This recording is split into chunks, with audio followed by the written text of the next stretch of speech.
Former Prime Minister Imran Khan is deeply concerned about the protesters that were disappeared by Pakistan's military government following the Islamabad massacre, which occurred on November 26. Pakistan security forces, after using live ammunition by snipers, murdered over a dozen unarmed civilians, but official records from government hospitals are concealed, leading to fears that the actual death toll is much higher. Imran Khan's sister Alima Khan addressed the media on Tuesday, conveying that Imran Khan urged Pakistanis worldwide to commemorate December 15th as the Day of Martyrs. She called for special prayers to honor those who lost their lives while peacefully protesting for their country. Alima Khan said, and quote, "Imran Khan has said we must stand with the families of the martyrs. We must pray for them. This difficult time will pass, as a system of tyranny cannot be sustained." Unquote. Imran Khan has been illegally incarcerated now for 494 days, most of it in isolation at the maximum security Adiala jail controlled by Pakistan's military intelligence officials.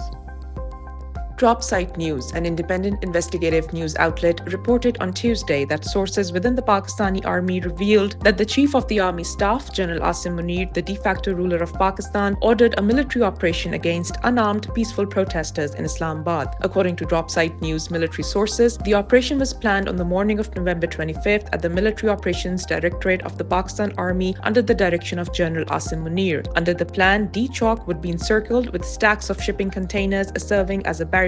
Snipers from Pakistan Army Special Services Group or SSG were deployed across rooftops where paramilitary rangers carrying assault rifles patrolled the roadside alongside police armed with tear gas shells. Hundreds of people sustained bullet wounds, while 14 have been confirmed dead in the military operation, while various eyewitnesses have said the government has concealed dead bodies. The story by Drop Site News details the cover-up while quoting its military source. The final phase of the operation involved a swift and thorough cleanup. As soon as the firing ceased, ISI units were dispatched to Jinnah Avenue to remove all traces of the violence, the source said. This included removing bodies, shell casings, and any other evidence that could contradict the government's narrative of a peaceful dispersal. While the Pakistan military government has blocked Drop Site News in the country, it accused Drop Site of being anti-Pakistan.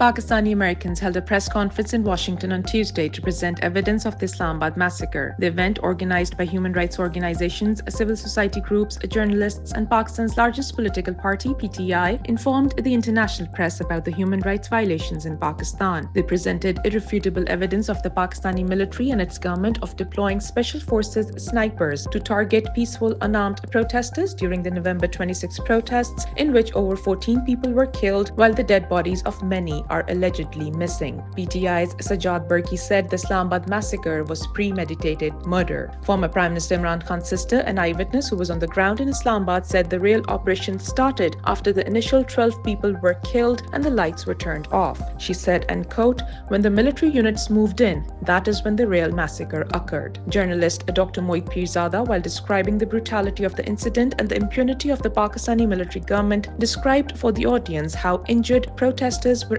abducted from the hospitals by the regime forces.